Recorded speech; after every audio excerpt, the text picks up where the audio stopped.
What's up, everyone, and welcome back to the Rational Farid. So let's talk about the big one, the origin story, the book of Genesis, Exodus, the whole Torah. You know the story. You probably learned it as a kid. Maybe you still believe it, or maybe you just sort of absorbed it through cultural osmosis. The narrative goes something like this. Around 1400 BCE, a man named Moses leads his people out of Egypt, climbs a mountain called Sinai, and gets a set of laws directly from God.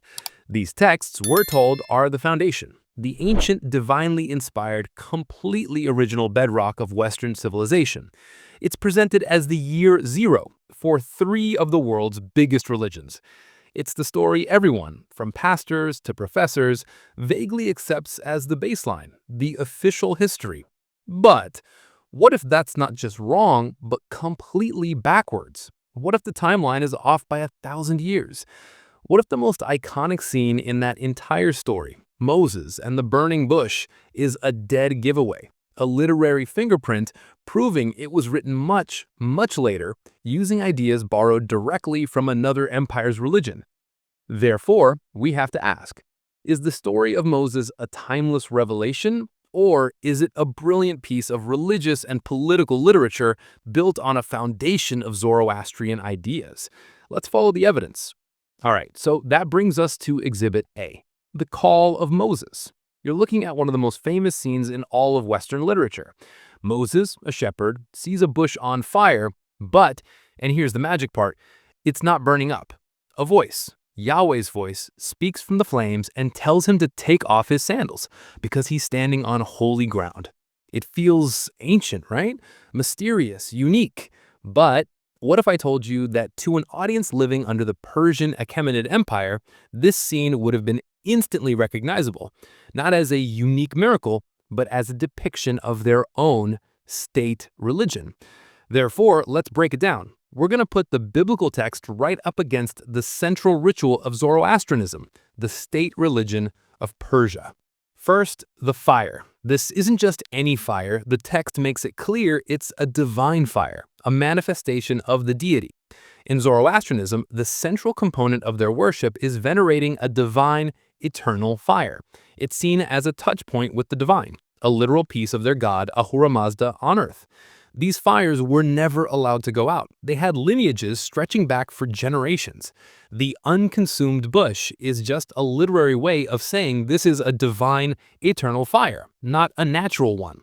Second, the sandals. Yahweh tells Moses to take them off. Why? Well, in the Zoroastrian Yasna liturgy, it was a strict requirement for priests to stand barefoot when they approached the divine fire. Now sure, taking off your shoes as a sign of respect wasn't unique, but the specific combination of a priest standing barefoot before a divine fire is the key. It's a precise match. And before you say, but Farid, Moses wasn't a priest, the biblical text actually goes out of its way to portray him as a proto-priest, the guy who literally sets up the entire priesthood for Aaron and his sons. The authors are dressing their literary hero in the clothes of a legitimate religious authority figure of their time. And we know this wasn't just some abstract idea. We have hard archaeological evidence. At a Yahwist temple at Elephantine in Egypt, deep inside the Persian Empire, they had in Zoroastrian style fire holder. And you know what they called it in their own documents? An atarodan. They didn't use a local Aramaic word, they used the official technical Persian cultic term. That's like finding a Starbucks in ancient Rome selling venti lattes. It's an unmistakable cultural import. And just to nail it down, we even have this, a seal impression from Persepolis, the heart of the Persian Empire, dated to the 5th century BCE. And what does it show? A priest with his feet clearly and intentionally depicted as bare, tending to a divine fire. The evidence is overwhelming.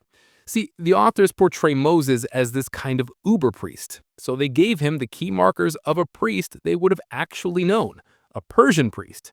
Standing barefoot before a divine fire wasn't just some random detail for dramatic effect, it was a clear signal to a contemporary audience that this was a legitimate priestly encounter using the most powerful religious symbolism of the era. This story isn't ancient history. It's a brilliant piece of literary creation, designed to make its hero look legitimate to a world dominated by Persian ideas. Okay, so the stage directions for the burning bush scene are lifted straight from a Persian religious playbook. The bare feet, the divine fire. It's a clear assimilation of a powerful contemporary religious practice. But surely the core of the scene, the actual revelation, the big theological mic drop, is original, right? When Moses asks for God's name, he gets one of the most famous lines in the Bible. Ehyeh Hasher Yeheh, I am who I am. It sounds incredibly profound, a unique philosophical statement. Therefore, you'd think this is the one part that's authentically ancient and Hebrew. Except it's not. It's yet another direct import from Persian imperial theology. This is the based on inscription in modern-day Iran. It was carved on the orders of the Achaemenid Persian king Darius the Great around 500 BCE. It's basically a giant resume for his accomplishments, and he gives credit for all of them to his god Ahura Mazda. And right there in the stone is the key. Darius doesn't just name his gods, he describes them with a specific philosophical concept.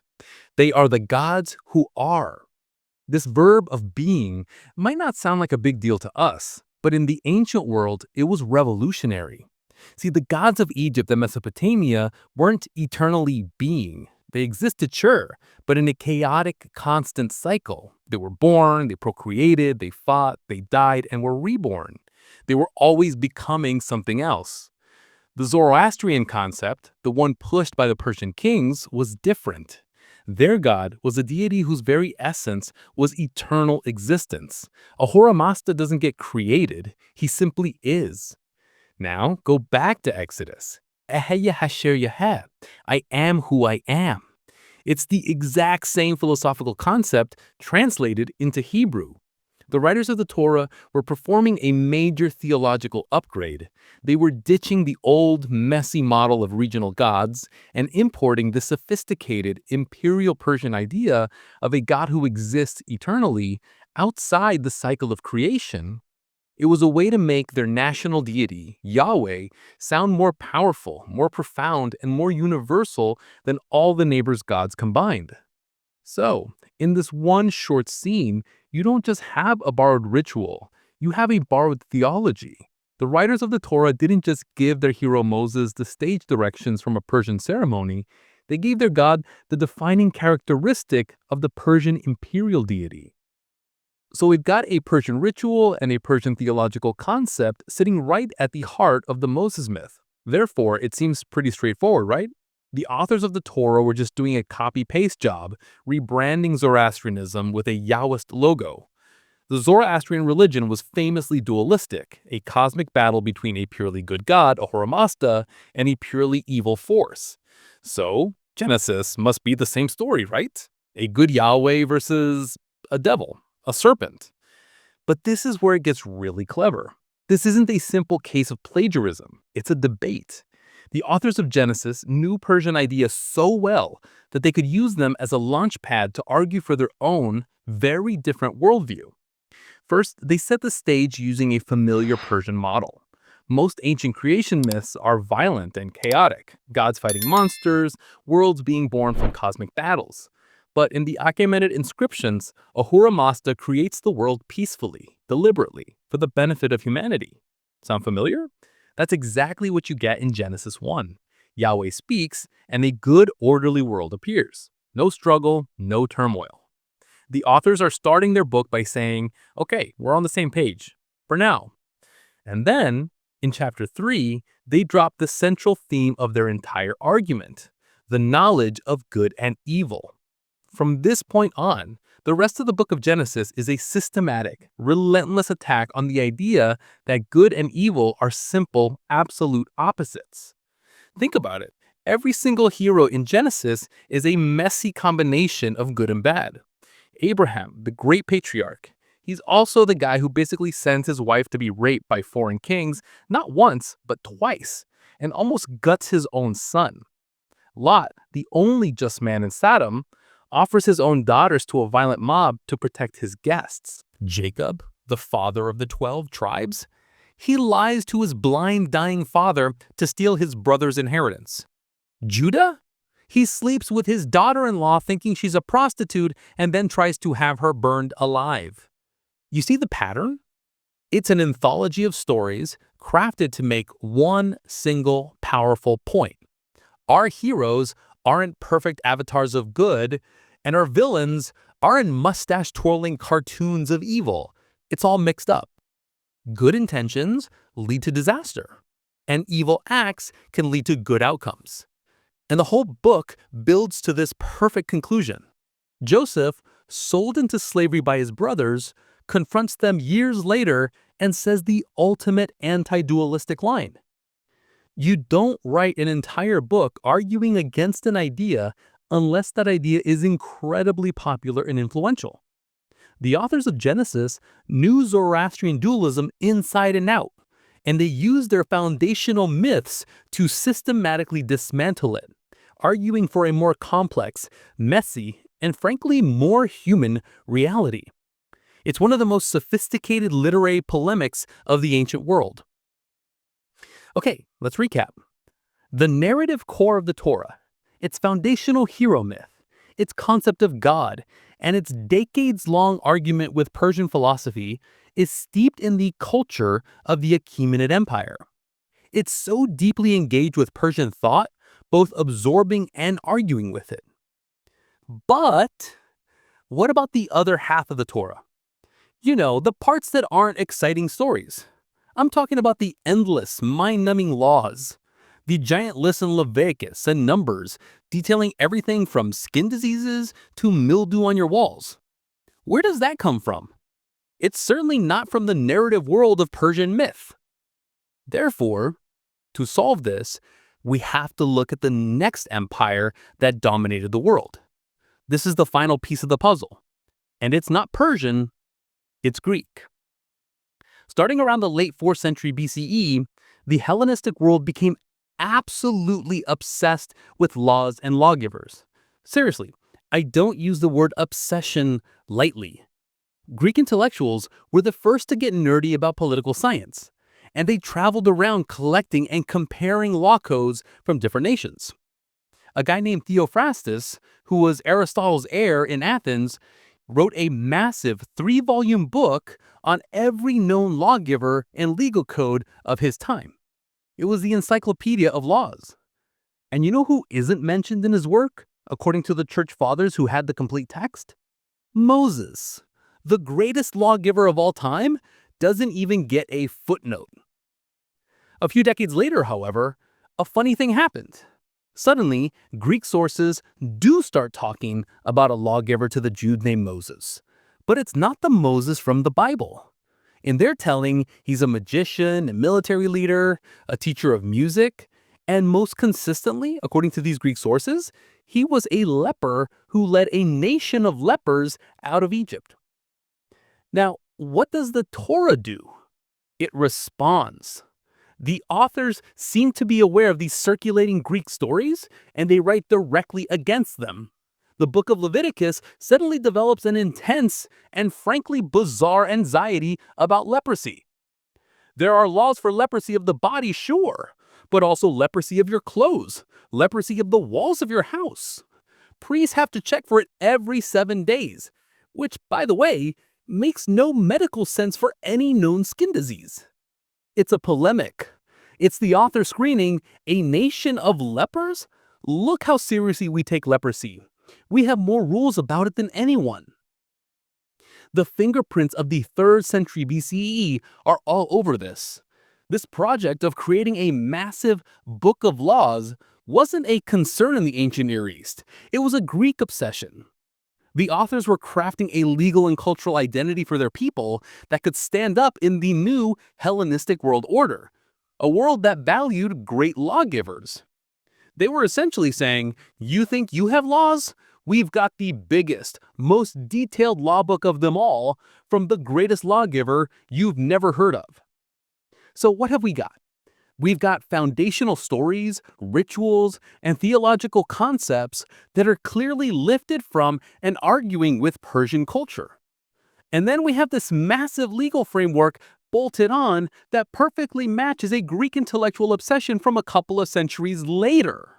It's like finding a car with a German engine and a Japanese transmission. You know it wasn't built in one place at one time. It's a hybrid, assembled from the best parts available. But why? Why would anyone do this? Why stitch together these different cultural and historical layers into one book?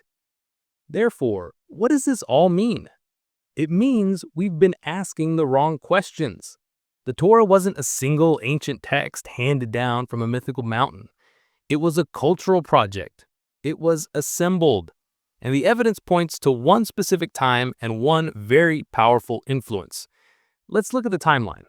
According to Dr. Barmia and others, when you survey all the evidence, thousands of documents, seals, inscriptions from Jewish settlements all over the ancient world, you find something shocking. Before the late 4th or early 3rd century BCE, there is absolute radio silence. Not a whisper of the Torah, no mention of its stories, no use of its names, no hint of its existence, nothing. Then, right at the turn of the 3rd century BCE, little blips start appearing on the radar. A few biblical names pop up. Greek writers start talking about a Jewish lawgiver. The silence is broken. What was happening right at that moment? The single greatest intellectual project of the ancient world was in full swing, the Library of Alexandria. The Greek rulers of Egypt had a goal: to collect all the world's knowledge, but also to create standardized, authoritative versions of their own great texts. They gathered up all the different, contradictory versions of Homer's Iliad and Odyssey that were floating around.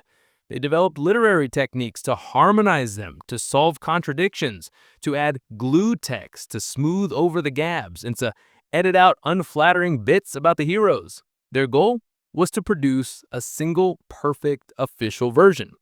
The authors of the Torah were doing the exact same thing, using the exact same techniques at the exact same time. They were taking their own older traditions, many of them oral stories infused with the Persian ideas we've been talking about, and compiling them into their own authoritative national epic. They were building their Homer. So no, the Torah wasn't handed down on a mountain in 1400 BCE. It was constructed in the shadow of the Library of Alexandria around 300 BCE. It's a brilliant cultural product designed to give a people their own authoritative text, just like the Greeks had. It's a masterpiece of literary and political engineering, not a divine transcript. It's a human book through and through. So there you have it. The Torah isn't some magical book that fell out of the sky in the Bronze Age. When you look at the evidence, it becomes clear what it actually is: a brilliant, complex piece of literature from the Hellenistic period, built on a foundation of Persian religious ideas and assembled by human authors with a clear political and cultural agenda. They borrowed rituals and theology from the Persian superpower, and then they used the literary and legal frameworks of the new Greek superpower to package it all together. It's a product of its time, through and through. Look, understanding this doesn't make the Torah less interesting. In my opinion, it makes it more interesting. It transforms it from a static, holy book that demands unthinking belief into a dynamic record of a people navigating the clash of empires and ideas. It shows us how cultures borrow, adapt, and argue with each other to create something new. And that's what we do here. We question the stories we've been told and follow the evidence where it leads, no matter how uncomfortable it might be for traditional beliefs. Because understanding the very human origins of these texts is the first step toward thinking for yourself. If you agree that evidence matters more than ancient tradition, do me a favor and hit that like button. It's a huge help. And make sure you subscribe and ring that notification bell so you don't miss our next deep dive. Drop a comment below. What part of this was most surprising to you? I read as many as I can. Thanks for watching, stay rational, and I'll see you in the next video.